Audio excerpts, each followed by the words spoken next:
चौपाल देखभाल सगला दर्शकाने राम राम सा।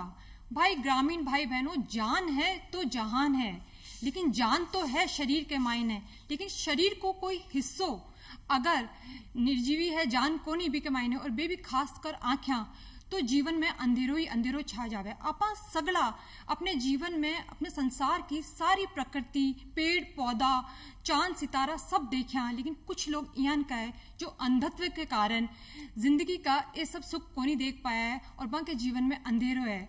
अगर आपा नेत्रदान करा तो बे लोग भी एक खूबसूरत दुनिया ने देख सके हैं, क्योंकि नेत्रदान महादान है। और आज आपा नेत्रदान के ऊपर ही बातचीत करशा और बातचीत करवा खातर आपने सागे पधारे है डॉक्टर अनुभूति शर्मा जी, जो कि नेत्र रोग विशेषज्ञ है। अनुभूति जी, माँ की चौपाल में आपको बहुत बहुत स्वागत है।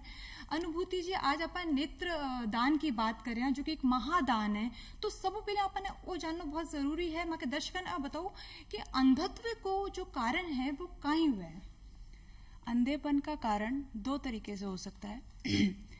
एक तो बहुत ही जल्दबाजी में सडनली अपन अंधे हो सकते हैं, नहीं तो ग्रेजुअली अपने को अंधेपन हो सकता है। जो सडन जो अंधेपन होता है वो जैसे कि कभी किसी को चोट लग जाए, कभी कोई इन्फेक्शन हो जाए, या किसी का पर्दा गिर जाए आंखों का, या नस में कोई दिक्कत आ जाए, तो ऐसी बीमारियां जो एकदम से तुरंत हाथों हाथ हो जाती है तो उससे आदमी अंधा हो सकता है। और जैसे जैसे कुछ लोगों के धीरे धीरे विजन लॉस होती रहती है, तो इसमें सबसे मुख्य कारण है कैटरैक्ट, जिसको हम मोतियाबिंद बोलते हैं। दूसरा कारण है ग्लोकोमा, जिसको हम काला पानी बोलते हैं। और वेस्टर्न कंट्रीज और आजकल की जो लाइफस्टाइल के हिसाब से हम देख रहे हैं ARMD, एक मैकुलर डिजेनरेशन की जो बीमारी आ गई है, वो भी एक आजकल अंधेपन का कारण बन रही है। और जो मुख्यतः आजकल जो बीमारियां चल रही हैं, शुगर की, डायबिटीज और BP के हाइपरटेंशन, इसमें अगर आपके पर्दे में बीमारी आ गई, डायबिटिक रेटिनोपैथी या हाइपरटेंसिव रेटिनोपैथी, इससे भी आदमी अंधा होने लग गया है। जी, तो जी आप कालापन की बात करिए, कालापन का ही है आँखों को, इसके बारे में आप थोड़ा सा बताइए। काला पानी जो होता है ये दिखता काला पानी नहीं है। इसमें होता क्या है, जो आंखों में जैसे अपने शरीर में ब्लड प्रेशर BP होता है, वैसे आंखों में भी BP होता है। उसको हम इंट्रा ऑक्यूलर प्रेशर बोलते हैं। एक प्रेशर होता है, इसमें फ्लूइड होता है जो मेंटेन करते हैं आंखों के प्रेशर को।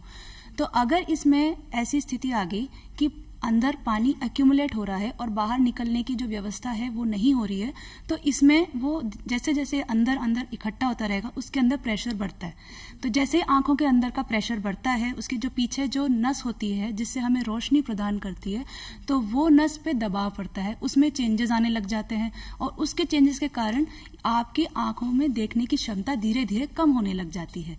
तो उसमें क्या होता है, जैसे जैसे आप की एज होती रहती है, तो जैसे अपन सब कुछ अभी देख पा रहे हैं, उनकी जो रोशनी की जो क्षमता है, धीरे धीरे जो विजन है, फील्ड ऑफ विजन कम होती रहती है और एक सुरंग की जैसे हो जाती है। तो मतलब चारों तरफ काला और एक बस इतना टनल विजन बोलते हैं। तो ये ग्लोकोमा है, जो एक लाइफ टाइम विजन ब्लाइंडनेस की बीमारी है। और ये इसकी जो दवाइयाँ हैं या इसका जो ट्रीटमेंट है वो लाइफ टाइम चलता है। जी, अभी आप एक और बात बताइए कि अंधत्व का एक महत्वपूर्ण कारण जो है वो मोतियाबिंद भी है। हाँ जी। तो मोतियाबिंद काई है और इको हुआ वो कारण काई है, कौन सी उम्र में जो है वो मोतियाबिंद हुआ है? क्योंकि आप बहुत ज्यादा सुना कि भाई मोतियाबिंद हुआ, मोतियाबिंद का ऑपरेशन हुआ है, तो इसके बारे में आप थोड़ा सा विस्तार में बताओ। मोतियाबिंद या कैटरैक्ट, मोतियाबिंद बहुत ही मुख्यतः एक ऐसी बीमारी है जो हर एज में किसी ना किसी को जरूर होगी। आप ये नहीं कह सकते कि ये इसी एज में होगी, बच्चों में भी हो सकती है, बीच में जवान के भी हो सकती है। और जनरली ये क्या होती है कि 50 के ऊपर की उम्र के लोगों में होती है। जिस तरह से अपने बाल सफेद होते हैं, एज रिलेटेड ये ब्लाइंडनेस होती है। अब इसमें जो हमारा लेंस होता है, एक तरीके से ये ट्रांसपेरेंट होता है। धीरे धीरे इसमें पानी एक्यूमुलेट होता है, इसमें केमिकल चेंजेस आने लग जाते हैं एज के कारण। ये कोई ऐसी बीमारी नहीं है कि जिसको हम अवॉइड कर सकते हैं, ये अपने आप ही होती है। किसी को जल्दी होती है, किसी को बाद में होती है।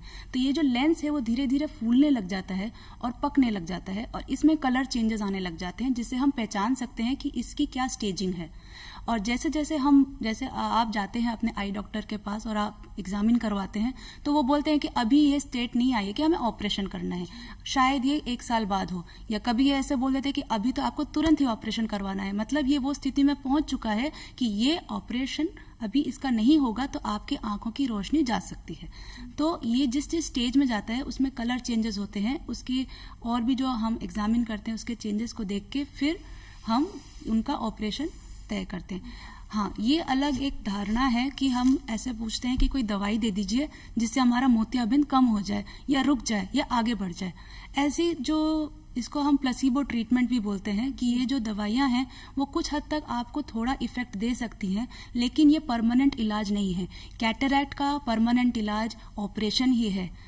एक स्टेज पे आके जब डॉक्टर ने बोल दिया है कि नहीं इसका इलाज आपको सर्जरी करवाना है, तो बस आपको उनकी बात मान के सर्जरी करवानी ही है।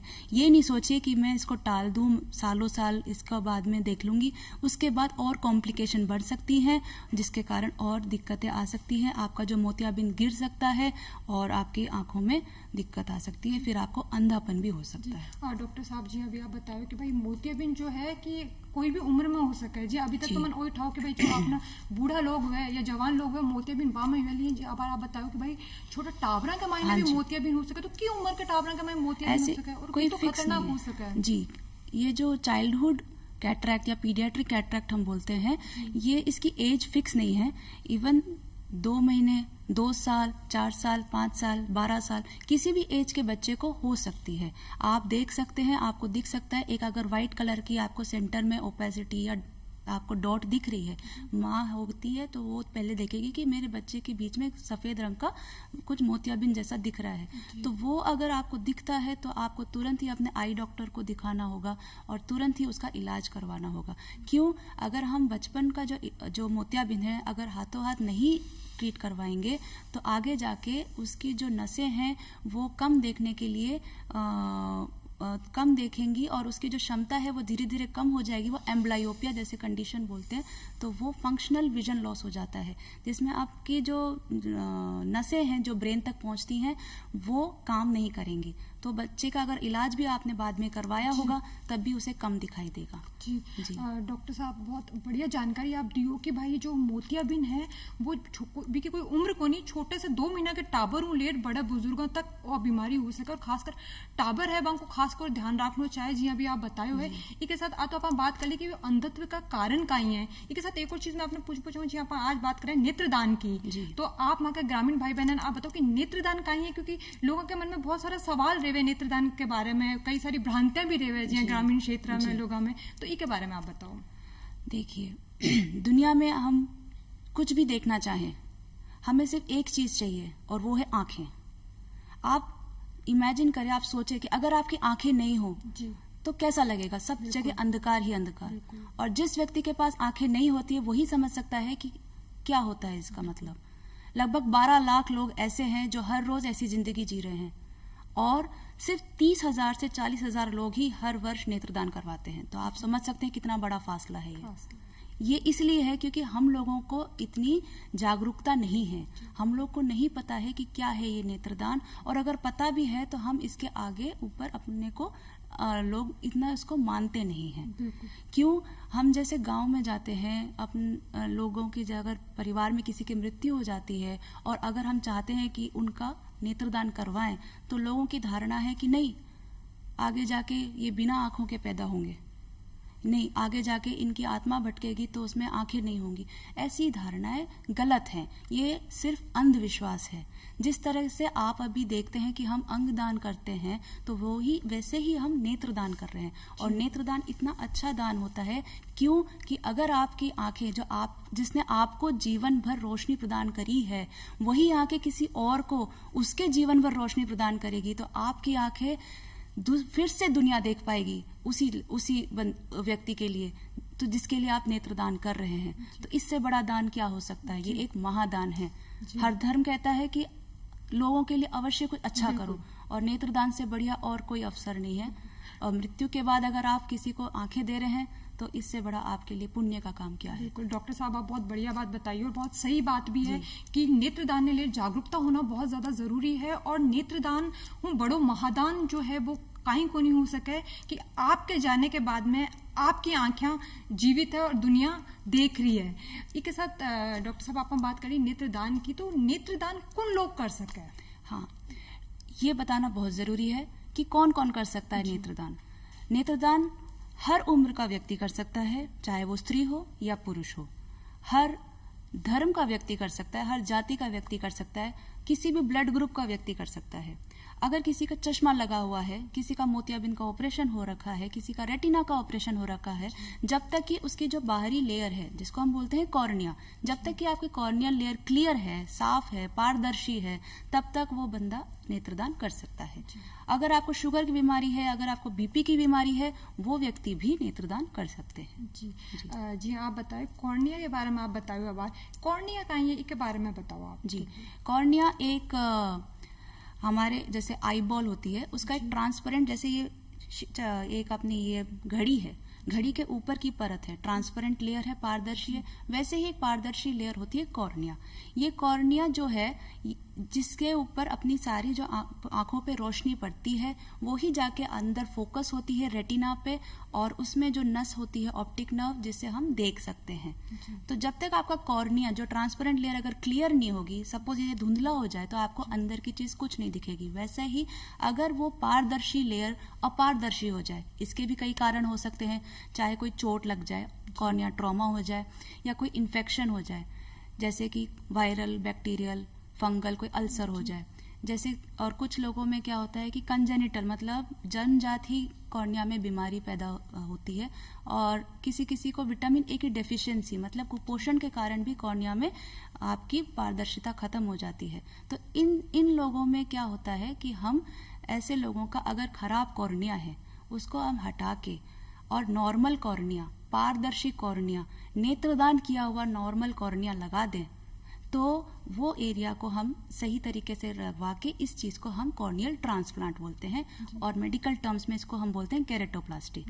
तो ये आई डोनेशन, आई ट्रांसप्लांट होता है, और ये बेसिकली कॉर्निया ट्रांसप्लांट करते हैं, जिससे हम लोगों को रोशनी प्रदान करने की क्षमता देते हैं। तो जी वो प्रत्यारोपण हुए की तरीका है, इसके बारे में आप बताओ। जो कॉर्निया का जो ट्रांसप्लांट होता है वो दो तरीके से होता है। एक तो हम पूरा कॉर्निया लेके, जो हम व्यक्ति का लेते हैं, पूरा कॉर्निया लेके उसकी लेयर्स होती हैं, अगर हम पूरा कॉर्निया ट्रांसप्लांट कर रहे हैं ऊपर से लेके नीचे तक, इसको हम फुल थिकनेस पेनिट्रेटिंग केरेटोप्लास्टी पूरा बोल रहे हैं। आजकल की जो एडवांस टेक्नोलॉजी ये है कि हम कॉर्निया को लेयर्स में डिवाइड कर सकते हैं। हम कॉर्निया को एंटीरियर लेयर्स में डिवाइड कर सकते हैं, पोस्टीरियर लेयर में, आगे की पीछे की। तो अगर एक कॉर्निया को हम दो लेयर में डिवाइड करके, अगर किसी व्यक्ति को सिर्फ आगे की लेयर्स की ही बीमारी है, तो उसके लिए आगे की लेयर का कॉर्निया ट्रांसप्लांट हो जाएगा वो निकाल के। अगर किसी को पीछे की पोस्टीरियर लेयर की बीमारी है, तो पोस्टीरियर लेयर का कॉर्निया निकाल के वो ट्रांसप्लांट कर देंगे। तो मतलब आप ये समझ लीजिए, एक कॉर्निया से हम अगर 2 लोगों को रोशनी दे सकते हैं, तो हम 2 कॉर्निया से 4 लोगों को भी रोशनी प्रदान कर सकते हैं।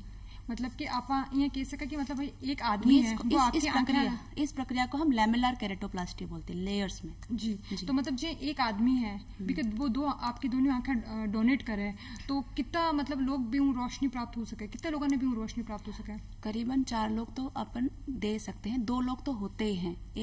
एक बंदे से 2 लोगों को रोशनी प्रदान करी जा सकती है। अच्छा, बहुत बढ़िया जानकारी आप दी हो कि भाई अगर एक व्यक्ति नेत्रदान करे अपना, तो एक व्यक्ति के नेत्र हूँ 4 लोग ये दुनिया ने देख सके, ये दुनिया की खूबसूरती ने देख सके है। इसके साथ डॉक्टर साहब आ तो बात कर ली कि भाई अपन जो बीपी का पेशेंट है या फिर जो भी क्या नाम है ये बीमारियां, ये लोग नेत्रदान कर सके, बस उनका कॉर्निया जो है वे सही होना चाहिए। तो कौन लोग हैं जो कि है ना नेत्रदान को नहीं कर सके, इसके बारे में भी आप बताओ। जी, ये जानना बहुत जरूरी है कि कौन कौन व्यक्ति नहीं कर सकता है नेत्रदान। सबसे पहले जो गंभीर बीमारी से पीड़ित हैं, जैसे कि एड्स या HIV इन्फेक्शन से, किसी को हेपेटाइटिस बी वायरस का इन्फेक्शन, हेपेटाइटिस सी का इन्फेक्शन हो रहा है, किसी को रेबीज, जैसे कुत्ता काट जाता है उससे रेबीज इन्फेक्शन फैल जाता है, उससे कोई बीमारी से पीड़ित है, किसी को मेनिंजाइटिस या एनकेफेलाइटिस मतलब ब्रेन में कोई इन्फेक्शन हो जाए, हेजा बोलते हैं जिसे, उसके कारण किसी के ब्लड में कैंसर हो, ल्यूकीमिया हो, लिम्फोमा हो, और भी तरह की न्यूरोलॉजिकल डिजीज अगर हो, इस तरह से अगर किसी को गंभीर बीमारियां हैं, उन व्यक्तियों को नेत्रदान नहीं करना चाहिए। जी। तो जी हाँ डॉक्टर साहब, अब आप एक बात मैं आपने पूछ चाहूँ कि जी आप अब क्योंकि रेबीज कोई ने कुत्तो काट जाए तो भी ने भी आंखें वो दान को नहीं कर सके, तो कोई कुत्तो काटे आंखें पे कोई प्रभाव पड़े? नहीं, अगर वो डॉग बाइट है और डॉग बाइट आपने ट्रीटमेंट ले लिया है तो उससे कोई फर्क नहीं पड़ता, लेकिन अगर उससे आपको इन्फेक्शन, रेबीज का वायरस का इन्फेक्शन फैल गया है, तब वो जो वायरस है वो कॉर्निया की लेयर्स में रहता है और इसके कारण हम वो कॉर्नियल लेयर्स को हम टच नहीं करते हैं। ऐसे लोगों के अगर कॉर्निया में हमें लगता है कि नहीं इसमें इन्फेक्शन होगा तो हम उनका नेत्र नहीं लेते हैं, उन व्यक्ति का नेत्र हम नहीं लेते हैं। जी डॉक्टर साहब आप बता दो कि भाई कौन लोग जो है नेत्रदान कर सके और कौन सा लोग है जो नेत्रदान को नहीं कर सके। इसके साथ एक और चीज पूछना चाहूंगी कि उम्र का लोग जो है नेत्रदान कर सके? नेत्रदान जैसे कि हमने शुरुआत में कहा था कि हर उम्र का व्यक्ति कर सकता है जी, लेकिन हमने ये अभी गाइडलाइंस में ये सुना है और पढ़ा है कि ये 2 साल से ऊपर के ही व्यक्ति बच्चे लोगों से लेकर 85-90 तक के लोगों तक ही हम कर सकते हैं, क्योंकि क्या होता है अगर 2 साल से कम लोगों का भी अगर नेत्रदान करें हम तो उसमें जो कॉर्निया है उसका एक मायोपिक शिफ्ट होने की क्षमता रहती है, तो मतलब आगे जाके भी शायद आपको दिक्कत आ सकती है। और जो ज़्यादा एज वाले लोग अगर हम लेते हैं, हालांकि वो नेत्रदान कर सकते हैं, लेकिन अगर उनकी एज ज़्यादा होगी तो थोड़ा बहुत एज रिलेटेड हम जैसे चेंजेस आते हैं, चाहे वो चमड़ी भी हो तो झुर्रियाँ तो पड़ती ही हैं, तो कॉर्निया में भी अगर एज फैक्टर आता है तो उसमें भी चेंजेस आते हैं, तो वो लेयर्स भी अगर वो अगर कॉर्निया भी अगर हेल्दी नहीं रहेगा तो उसको लेने का कोई फायदा नहीं है। जी तो डॉक्टर साहब एक और चीज़ मेरे इस सवाल में पूछते मेरे दिमाग में एक सवाल आया कि आले अपन देखा कि 4-4 साल का 5-5 साल का टाबरा के चश्मा लाग जावे तो भी को कई कारण रेवे और मतलब कहीं बेटाबर नेत्रदान कर सके?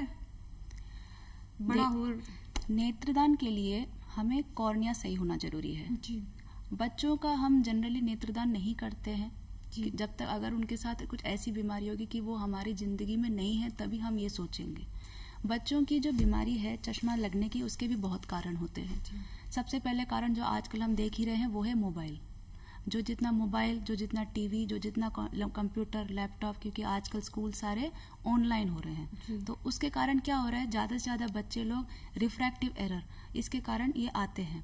चश्मा की मतलब नहीं चाहते हुए भी उनके चश्मा लग रहा है क्योंकि उनके आंखों में गलत असर पड़ रहा है उन हार्मफुल रेज का, जो इतने पास में वो ऑन स्क्रीन जो देखते हैं बैठ के। तो अगर हमें अगर कुछ लोगों को जन्मजात भी रिफ्रैक्टिव एरर्स होते हैं बच्चों में, तो चश्मा जब अगर उनको लग जाता है तो उनको जो आगे जो आप पूछ रहे नेत्रदान कर सकते हैं, तो हाँ वो आगे जाके नेत्रदान कर सकते हैं। ऐसी कोई जब तक उनका कॉर्निया क्लियर है वो नेत्रदान कर सकते हैं जी। और जो कोई जो आप बताओ कि जो चोट लाग जावे वे लोग नेत्रदान को नहीं कर सके, ठीक है। इसके साथ एक और चीज़ मैं आपने पूछना चाहूँ कि जी हाँ आप हम नेत्रदान की बात कर रहे हैं, तो नेत्रदान की प्रक्रिया कहीं हुई कि अगर कोई व्यक्ति नेत्रदान करना चाहे तो भी कौन सी प्रक्रियाओं गुजरना पड़े और भी कोई चार्ज भी लागे, कोई पैसा भी लागे भी का? नहीं, सबसे पहले कि नेत्रदान जो ये प्रक्रिया है इसमें कोई भी चार्ज नहीं लगता, ये निशुल्क तरीका होता है। इसमें ये 2 तरीके से अपन कर सकते हैं। जब आप जीवित हैं तो आप एक संकल्प पत्र भर सकते हैं। अगर आप चाहते हैं कि मैं अपना नेत्रदान करूं, मेरा नेत्रदान हो, जब भी मेरी मृत्यु हो तो मैं एक संकल्प पत्र भरूंगा। और ये संकल्प पत्र कैसे भरा जाए, इसके भी 2 तरीके होते हैं। एक तो हमारी जैसे आई बैंक सोसाइटी की वेबसाइट होती है, उसमें ऑनलाइन ये फॉर्म अवेलेबल होता है, ये प्लेज फॉर्म बोलते हैं इसको, नहीं तो शपथ पत्र, संकल्प पत्र, ये भर के आप जमा कर सकते हैं। दूसरा, नहीं तो हर राज्य में जो आई बैंक सोसाइटी मौजूद है वहां आप खुद जाके भी ये फॉर्म भर के जमा कर सकते हैं।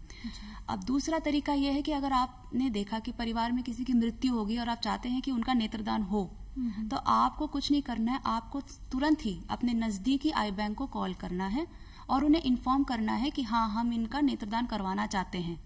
तो वहां से आई बैंक की अपनी टीम 1 घंटे से लेकर 6 घंटे के बीच में आपके पास आ जाएगी और आपको ये एक फॉर्म भरवाएंगे। कंसेंट लेना पड़ता है कि हाँ हम करवाना चाहते हैं।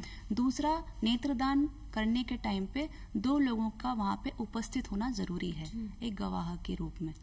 तो ये प्रक्रिया रहती है। तो आपको इस दौरान क्या करना होगा, जब आपको पता है कि हाँ हमें इस व्यक्ति का नेत्रदान करवाना है, तो उस जगह कुछ चीजें आपको याद रखनी होंगी।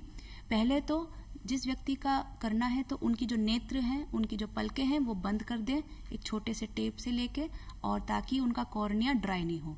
दूसरा, अगर उस कमरे में एसी, फैन या ऐसे कुछ चल रहा है तो उसको भी बंद कर दें। तीसरा, उस व्यक्ति के नीचे एक तकिया लगा दें ताकि उसके जो हम जब नेत्रदान करेंगे तो ज़्यादा उसमें ब्लड का वो डिस्चार्ज नहीं हो। और चौथा मैंने बता ही दिया है कि आपकी लिखित सहमति से, कंसेंट से ही वो नेत्रदान करेंगे। ये नेत्रदान 6 घंटे के भीतर होना बहुत ज़रूरी है, क्योंकि उसके बाद जो कॉर्निया की जो वायबिलिटी होती है, क्षमता होती है, वो कम हो जाती है। ठीक है। तो और जब नेत्रदान किया जाता है तो उसमें या तो पूरा आई बॉल ग्लोब उसको हम निकाल सकते हैं, जिसको हम एन्यूक्लिएशन बोलते हैं, नहीं तो सिर्फ ऊपर की जो कॉर्निया की लेयर है उसी को हटा के हम कंटेनर में रख सकते हैं। और वहाँ पे जो एक और धारणा है कि ये लोग सोचते हैं कि जब आंखें निकल जाएंगी तो व्यक्ति कैसा दिखेगा। ऐसे ये सोचना गलत है। हम उन व्यक्ति की बहुत रेस्पेक्ट करते हैं और उस जगह पे जहाँ पे हमने जो आई बॉल निकाल दी है वहाँ पे एक छोटा सा एक कॉटन का प्लग रख के उसको बंद कर देते हैं, ताकि लोगों को नहीं पता लगे कि इनके नेत्र नहीं है। जी डॉक्टर साहब, बहुत बढ़िया जानकारी आप दी हो कि भाई अगर कोई व्यक्ति नेत्रदान करना चाहे तो वो खुद भी नेत्रदान कर सके है, और अगर कोई व्यक्ति की मृत्यु हो जाए तो भी के परिजन के द्वारा भी नेत्रदान करो जा सके है। बस कुछ 2-3 बातों को ध्यान रखना जरूरी है कि जी व्यक्ति की मृत्यु है भी आंखें ने बंद करना है, भी के ऊपर कोई रुई या टेप लगानी है और पंखो नहीं चलाना है। इसके साथ एक और चीज पूछना चाहूँ कि जी आज शहरा की अगर आप बात करा तो शहर में बहुत सारी सुविधा है, यातायात की बहुत सारी सुविधा है, आप फोन कर भी बुला सकें। लेकिन अगर आप ग्रामीण क्षेत्र की अगर बात करा तो गांव में अगर कोई व्यक्ति की मृत्यु हो जाए और बिका परिजन जो है वे भी कोई नेत्रदान करवाना चाहे तो बी की कई प्रक्रिया है, इसके बारे में आप बताओ। सही कह रहे हो आप। सरकार ने हमारे को हर राज्य में मेडिकल कॉलेजेस दे रखे हैं और हर मेडिकल कॉलेज में कुछ ना कुछ आई बैंक जुड़े हुए हैं।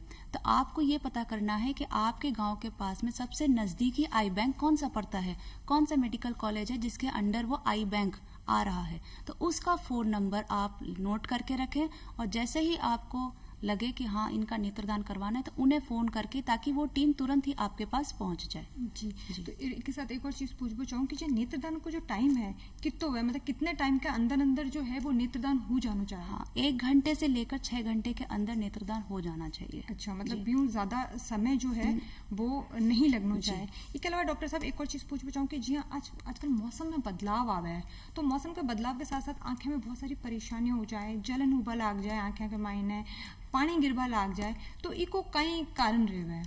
मौसम में चेंजेस आ रहे हैं, बहुत ज़्यादा बदलाव आता है और राज्यों में भी बदलाव है। जैसे अपने राजस्थान में है जो बहुत ही ड्राई क्लाइमेट है, हम कहीं और चले जाएं जैसे समुद्र के किनारे, वहाँ का क्लाइमेट अलग है। तो इसके कारण क्या होता है, जैसे यहाँ के क्लाइमेट के हिसाब से बीमारियां भी उसी तरह से होती हैं। यहाँ पे धूल, मिट्टी, धूप इतनी ज़्यादा होती है कि लोगों में अपने आप ही आँखों में खुजली, किरकिरापन और चुभन, ये सारी कंप्लेंट्स आती हैं। तो इसको हम, ये जो जनरल एलर्जिक आई डिजीज है, ये तो अपनी परमानेंट ही जैसे गांव में लोगों में सबके होती ही है। दूसरी होती है नखूनी बनना, जो इसको हम बोलते हैं साइंटिफिकली टेरिजियम। तो ये टेरिजियम भी क्लाइमेट के कारण ही होती है। लोग बोलते हैं मांस उगने लग गया, हमारे नखूनी बन रही है, मांस आ रहा है, यहाँ पे देखिए मांस आ रहा है। तो ये कोई बीमारी नहीं है, ये क्लाइमेट के चेंजेस के कारण अपने शरीर में चेंज होना है, क्योंकि इतना ज्यादा धूप, धूल, मिट्टी, ड्राई एयर पड़ती है जो आंखों के ऊपर, उसके कारण एक आपकी परत आ जाती है। तो वो जो परत है वो एक मांस जैसे बन जाता है, छोटा सा एक डॉट जैसे बन जाती है साइड में अपने कॉर्निया के पास में, तो उसको हम पिंगिकुला बोलते हैं। किसी किसी की आंखें इतनी मैली होती हैं क्योंकि वो इतना रगड़ते हैं, कितना मसलते हैं, तो ये भी इसी का कारण है कि हम अपनी आंखों को कोमलता से नहीं लेते हैं। हम ऐसा सोचते हैं खुजली आई तो खुजली करो जैसे कि आटा लगा रहे हो, बस मस लो। ऐसा नहीं है। जितना आप मसलेंगे उतना ही आप डैमेज कर रहे हैं, जितना आप मसलेंगे उतना ही आपकी आंखों में सूजन आएगी। तो इस चीज का ध्यान रखें कि अगर आप खुजली आती है तो उसको कायदे से दिखाएं डॉक्टर को और दवाई लें, और दवाई से मिनिमम टच करें, जितना कम से कम लगे उतना ही आप अपनी आंखों को छुएं। अपने हाथों को अपनी आंखों पे पड़ने ना दें, बस इसका ध्यान रखें, क्योंकि आधी बीमारी आप खुद ही ट्रांसफर कर रहे हैं अपनी उंगलियों के जरिए। जी। इसके अलावा एक और चीज पूछना चाहूँ डॉक्टर साहब जी, आप अंधत्व की बात करें कि भाई अंधोपन का एक कारण रहे है, तो मतलब आप अपनी आंखें स्वस्थ किया रख सका, इसका भी कोई उपाय है कि भाई अपना आंखें की तरीकों रखा कि अपनी आंखें सही रहे, कोई बीमारी हुए ही को नहीं आंखें? हाँ, सबसे पहले तो होता है खान पान। जी, डाइट बहुत अच्छी होनी चाहिए। जैसे कि हम जानते भी हैं कि ताजा फल सब्जियां, हरी पत्ते की सब्जियां, और जो कलर्ड फ्रूट्स होते हैं जिसमें विटामिन ए बहुत ज़्यादा होता है, जैसे कि पपीता है, आम है, गाजर है और हरी मूली, ये सारी जो सब्जियां जो है हैं, वो सब आहार हम- आपका बहुत अच्छा और होना साफ चाहिए। सफाई के साथ में अपन दूसरा आता है, अगर आजकल जैसा है वर्क फ्रॉम होम हो या ऑनलाइन बैठ के स्कूल हो, जैसे भी हो, ज्यादा से ज्यादा जनता, समझ 60% जनता जो है वो कंप्यूटर पर बैठी बिल्कुल है। छोटे छोटे टावर ही पूरा टाइम कंप्यूटर के ऊपर जी, बैठा रहे हुए, तो बिल्कुल उनको भी आपको रेस्ट देना जरूरी है। अगर आंखें आपकी नहीं होंगी तो ये कंप्यूटर किसी काम का नहीं जी। है ना। तो ये है कि अगर आप बैठ भी रहे हैं तो इसके भी एक रूल होता है, जी। 20-20-20। आपको क्या करना है, आप 20 मिनट्स का ब्रेक लेंगे जब भी आप बैठ रहे हैं, आप 20 सेंटीमीटर डिस्टेंस में बैठेंगे और आपके जो इसका ये डिस्टेंस है वो भी 20 सेंटीमीटर होना चाहिए। और करेक्ट आपको चेयर और टेबल पर बैठ के, ये नहीं कि लेट के पढ़ रहे हैं, कैसे पढ़ रहे हैं, घंटे घंटे भर आप जब हम जी।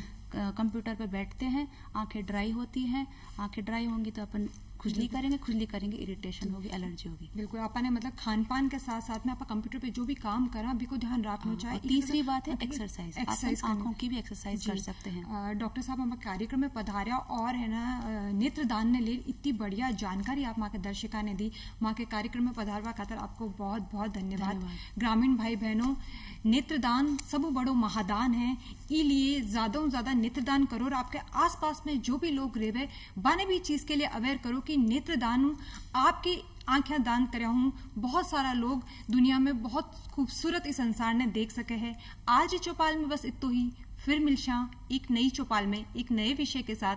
तब तक के लिए राम राम सा।